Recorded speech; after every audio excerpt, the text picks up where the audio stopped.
Yesu ashimwe inshuti za Resi Therapeutique, Imana iguha umugisha. Wowe wahisemo gusenga udasiba, wowe wafashe icyemezo cyo kugendana nanjye muri aya masengesho y'iminsi 40. Reka nkubwire, nta muntu wahinduriwe amateka utarafashe igihe kinini cyo kubana n'Imana. Reka nkubwire, wowe umpamagara umbwira ngo ngusengere, ndagusengera yego.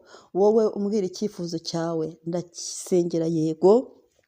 Ariko kugira ngo ubuzima bwawe buhinduke, nuko ufata igihe kinini cyo gutindana n'Imana. Nuko uvuga ngo byibuze maze iminsi 40 mvugana n'Imana buri gitondo, maze iminsi 40 mbonana n'Imana buri munsi. Byibuze fata igihe ku buryo nawe nujya imbere y'Imana uzayihereza factor, ukayibwira ngo Mana, urabizi kuva iyi tariki kugeza iyi tariki twari turi kumwe, twaravuganaga, twarabanaga, nanjye mpindura ubuzima. Nta muntu wigeze ahindurwa amateka ye mu isi atarasenze. Na Yesu kugira ngo abashe gukora icyari cyamuzanye hano ku isi, murabizi yasenze iminsi 40.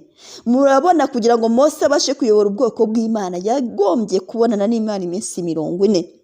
Reka nkubwire, igihe cyose utarafata umwanya wawe munini, igihe cyawe ukunda ngo ugihe Imana mu gitindanemo, ntabwo Imana izaguhindurira ubuzima. Ubuzima bwawe buzabaho bisanzwe, Imana izakurinda nyine nk'uko ubisaba, ariko kugira ngo buhinduke, isi imenye ko ubuzima bwahindutse, nawe ubwawe umenye ko wahindura ubuzima, biragusaba ikiguzi. Ikiguzi ni ukubana n'Imana, ni ugutindana n'Imana, ni ugusenga ubudasiba, ni ukwiyiriza ubusa, ni ugusenga, ni ukwanga ibyaha, ni ukuvugana n'Imana. Ubwo buzima nubugira ubuzima, uzahindurwa ubuzima. Ubuzima bw'amasengesho nubugira ubuzima, uzahindurirwa ubuzima. Reka nkubwire, ijambo riravuga ngo ubwami bw'Imana buratwaranirwa kandi ababujyamo babugishwamo imbaraga. Reka nkubwire, ikintu cyose cyo mu bwami bw'Imana giraharanirwa, kiraharanirwa. Ntabwo ushobora kubona ikintu wasengeye utagiharaniye. Ntabwo ushobora kubona umugisha utawuharaniye. Reka nkubwire, hari ibyo twaboneye ubuntu n'agakiza. Agakiza ko ni gratuit pe. Uyu munsi wa none ushobora kubyuka ukatura amagambo yawe ukavuga ngo nakiriye Yesu nk'umwami n'umukiza n'umucunguzi wanjye, ukaba wakira agakiza, ukabatizwa, agakiza ukabura gahawe. Ariko ntabwo byoroshye gufata itegeko wavukiyemo rivuga ngo azakene, rivuga ngo azaruhe, rivuga ngo azakenyuke, rivuga ngo icyo azakora kizange, uvuga ngo urarikuraho aka kanya. No. Riragusaba ikiguzi, riragusaba kwiyuhakuye, riragusaba gusenga, riragusaba imbaraga, riragusaba kugira ngo ukureho iryo tegeko ry'ubwami bw'umwijima ujye mu bwami bw'Imana. Hari ikintu ugomba gukora. Ni nayo mpamvu tugomba kuba abarwanyi. Ubwami bw'Imana ni ubwa gisirikare. Ni nayo mpamvu Imana yitwa umugaba w'ingabo. Wakitwa umugaba w'ingabo se utari umusirikare? Mpora mbibabwira ko ubwami bw'Imana ari ubwa gisirikare, nta gisivile kibamo. Niyo mpamvu igihe cyose ugikunze igitotsi uri umusivile. Igihe cyose ugifite ubunebwe bwo gusenga uri umugisivile. Igihe cyose utari kwambara imbaraga ngo urwanire ibyawe uri umusivile. Igihe cyose uri kuriganwa, uri kurenganwa, ukabireberera, ukarira gusa, uri umusivile. Ubwami bw'Imana ni ubw'abasoda. Ambara imbaraga turwane, ambara imbaraga dusenge, byuka kare dusenge, fatanya nanjye gusenga. Iyi minsi 40, iyi minsi 40 ni iminsi yo gusigwa, ni iminsi yo kwambikwa, ni iminsi yo kuberwa, ni iminsi yo kwambikwa ikikundiro. Tuzavamo turabagirana, dushininga, Imana igendana natwe, Imana ituye muri twebwe, Imana iri inshuti yacu cyane. Iyi ni iminsi yanjye nawe, ntiducike. Uyu munsi wa none rero tugiye kwikuraho, turacyari mu buzima bwo kwiyeza, tugiye kwikuraho ibyago byose biri muri twebwe ndetse n'indwara zose. Tugiye gusenya umwuka w'uburwayi watubuza gusenga aya masengesho, watubuza kujya tubyuka kare tugasenga, watubangamira muri uno muhamagaro wo gusenga. Tugiye kwikuraho uwo mwuka, niturangiza twikureho n'ibyago byose twagira kugira ngo bitubangamire mu gusenga, ndetse n'ibindi byago byose by'ubuzima bwacu bwose turabikuraho mu izina rya Yesu. Ni isengesho ryo gukuraho ibyago n'indwara.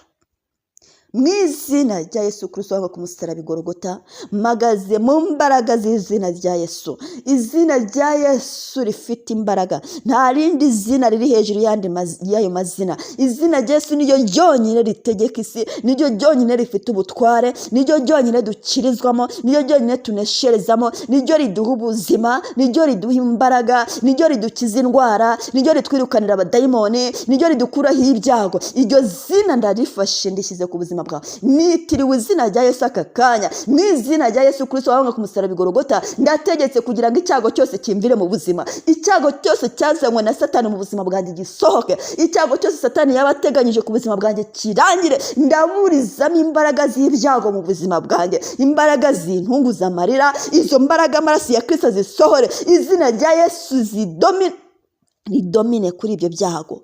Ndafata izina rya Yesu, ndarirambike ku buzima bwanjye, ndarishyize ku gahanga kanjye, ndarishyize ku muryango w'urugo rwanjye, ndarishyize aho nkorera. Izina rya Yesu niryo rindanga. Ibyago byose biburire mu izina rya Yesu, ibyago byose biburire mu izina rya Yesu. Indwara zose zibure. Wandwara we, waba ya karande, waba waraturutse mu barozi, waba uri indwara isanzwe, waba uri indwara yatewe n'uburyo mbayeho, wandwara we, burira mu izina rya Yesu. Izina rya Yesu rikurusha imbaraga. Ndagusohoresheje izina rya Yesu, ndagusohoresheje amaraso ya Yesu. Ndakwikuyemo nitandukanyije n'umwuka w'uburwayi ndetse n'umwuka w'ibyago. Ndabisibanganyije mu izina rya Yesu. Icyapa kivuga kurwara ku buzima bwanjye ndagiciye mu izina rya Yesu. Icyapa cy'ibyago ndagiciye, ndagisibye. Ikigeragezo kinjyana mu byago mu izina rya Yesu kirangire.